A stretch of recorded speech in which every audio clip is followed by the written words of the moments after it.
Hello and welcome to a lesson. I should not forget to do this. If you're watching this, I hope at this point you will have watched the video. I also sent you what is ethics.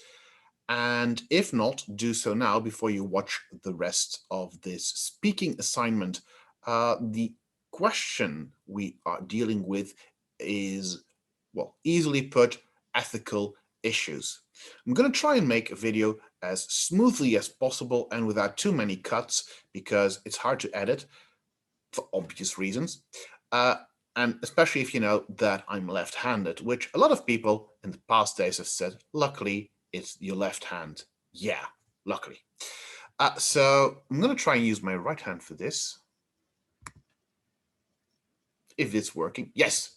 So, ethical issues. How can you sometimes, when you think something is morally wrong, how can you change that?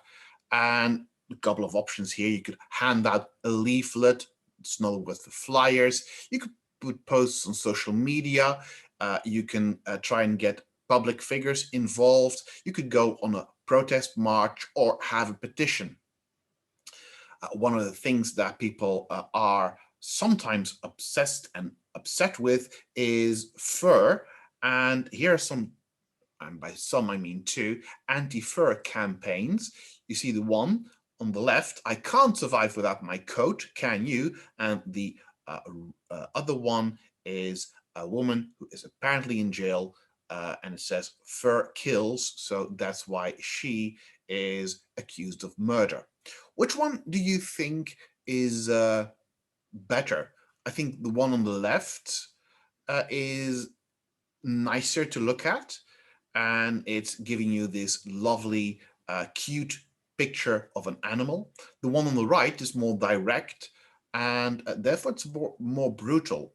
So some people would say A, some people would say B, and that in a way is what we're dealing with. What would you choose? Remember the video, what would you do with Lee? Would you tell the friend about Lee's condition, or would you not betray your trust? So let's have a look at the next exercise. I'm going to listen to 3 extracts from the interviewer with an anti-fur campaigner, and we have to check. You see, don't do it. 1, 2, and 3. There are 2 possible options for each question. So the first question, was it, do awareness-raising campaigns and protests really make a difference? And if so, why? I assume, I can't read the last word, because, well, if you ever use Zoom, you know that your face is lower than you see it in the final video. The B option is, how important is it to stop the fur trade? So listen to the question and think, or listen to the answer and think which one would be likelier to be the question. Is it about stopping the fur trade? Is it about the campaigns and protests? So that's the way to do it. 1, 2, and 3. These are the 3 questions you don't hear, but we'll have to try and find if they are there. I was going to use my hand. I can't.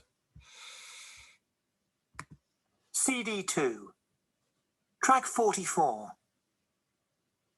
1. I firmly believe they do. During the 1980s, due to pressure from anti-fur campaigners, the number of fashion designers using fur fell sharply. Sadly, fur seems to be fashionable again these days, so I would say that campaigns and protests are more important than ever. Obviously, protesting is a good way to promote awareness, but I think it is important to make your point peacefully. The anti-fur movement has received criticism in the past for using violent or illegal protests, and I also believe these do more harm than good. It could be argued that some of the more shocking images used in protests actually prevent some people from engaging with the movement. Frankly, I find some of the pictures extremely difficult to look at. 2. Before we go to 2, you could answer this after the first sentence, because it was, I believe they do, and the only question which had a plural is 1A. So has to be that one. It's a good one to start with. Obviously, it can be more difficult later, but in this case, perhaps not. That's not too important. We're dealing with a possible subject, and as this woman said, some pictures she has to see are so grotesque, are so brutal that it makes her feel uneasy, and perhaps then you're missing the cause because some people would try and not see them, and therefore they won't be drawn into the possible debate on whether something is positive or negative. So let's listen to number 2. Well, one obvious advantage is their ability to deliver a message to huge groups of people. Clearly, a lot of the general public are interested in the lives and opinions of public figures and celebrities. When a celebrity supports the anti-fur movement, lots of people take notice. Regrettably, the opposite is also true. When celebrities are seen wearing fur products, it sends the message that fur is glamorous and desirable. If you ask me, there is nothing glamorous or desirable about killing animals for the sake of fashion. 3. I think I'd emphasise just how many animals have died to make their coat, or hat, or whatever it is they are wearing. Often people don't realise that to make a single coat from fox fur, for example, 15 to 20 animals have to be killed. I'd like them to think about these poor creatures every time they put on their beautiful coat. Can they really justify that much killing just so they can wear fur?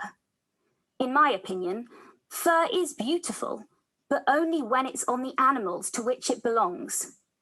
For those who really can't do without the fur look, there are synthetic products that look exactly the same as the real thing.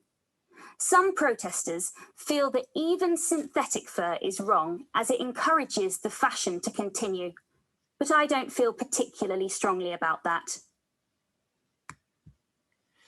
So this last one is a bit more difficult, not too difficult. The obvious answer was going to be B, because she said I, and in the question there's a U. But if you look at question A, apart from avoiding fur products, what else can people do? You could start with, well, I would suggest that. So it could have been A. But if you listen to the rest of it, what else can they do to help? That wasn't really answered, and it was more about the message. So B was the right answer.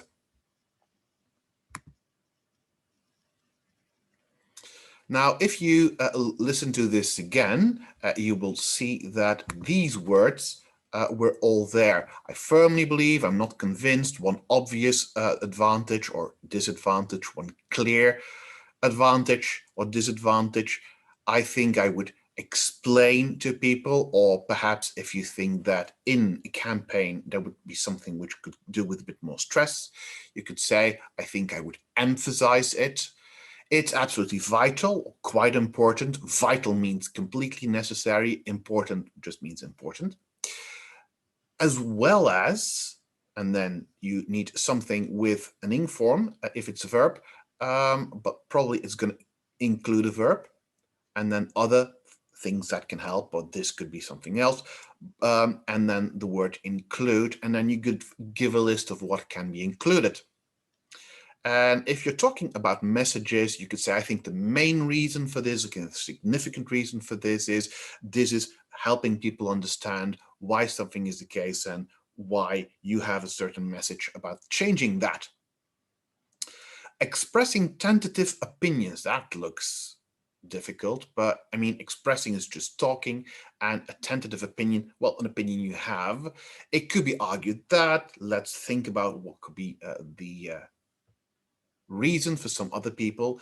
I don't feel particularly strongly about, so they're not necessarily your opinions, but other people's opinions which you're trying to get into debate. It's sort of like if you want to have a debate and you want the other person not to immediately to react, you can say, well, I can assume that you're thinking this because of this and this and this, but, and that way you can talk longer about how you feel it, how you perceive, and it also shows that you have thought about other opinions rather than your own. I don't have a strong opinion about something, and I suppose you could say that. Now, these are good words and sentences which I would like you to include in your final text. And here we have matching the questions with appropriate ways to begin answers to them in the speaking focus. So if you had those questions from earlier, how could you do this? And I'm just going to show it to make it shorter, this video. Do awareness raising campaigns and protests really make a difference? And if so, how? Well, you could say, well, personally, I firmly believe, or I'm not convinced that they do, because, so these are possible options. The second one, how important is it to stop the fur trade? And the answer there would be, well, I think it's absolutely vital to do this, because if we take away the trade, then people would have less demand for it. And after a while, it necessarily has to stop. So things like that. And 2A, why do you think fur is still popular? And the answer there could be with, I think, one significant reason, or I think the main reason. 2B, what are the advantages of getting public figures involved? You heard in in the third bit, you heard a possible disadvantage or advantage there. And the answer here could be, well, one clear advantage would be, but one obvious disadvantage is, you remember what happens if celebrities wear fur on a gala evening, for instance. So 3A and B left, and you can see how you could start your answer there. Next. We're going to look at the interview in detail. You can always go back to the interview and listen to it again, but you can add comment adverbials to your opinion. That's what it says in the blue, comment adverbials. And what do we mean? We mean words like clearly, obviously, to be honest, which is an adverb, even if it's 3 words, frankly, regrettably, and sadly. We can use them to emphasize our feelings. And again, I would like to hear one of those.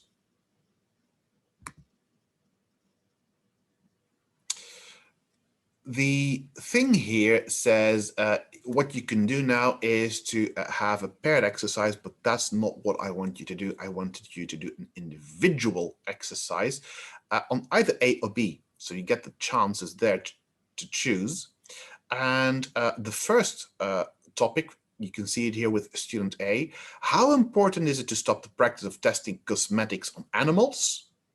And if you could send any message to the government of countries that still test cosmetics on animals, what would it be?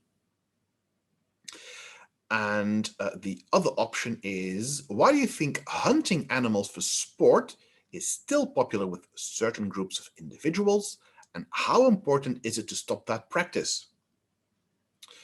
What you should do in there, I'm going to see if this works, is the speaking focus bit. So try and include one of one of beginning your answer and a tentative opinion.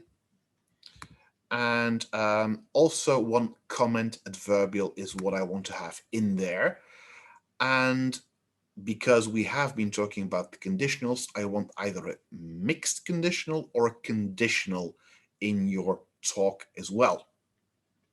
Record and upload it as soon as possible, please, but no later than the exam itself. That is the task, and well, good luck with that. And I'm not going to change the title.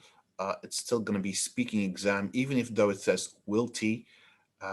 this is your actual speaking exam. So I'm looking forward to hearing your ethical views or not on these particular topics.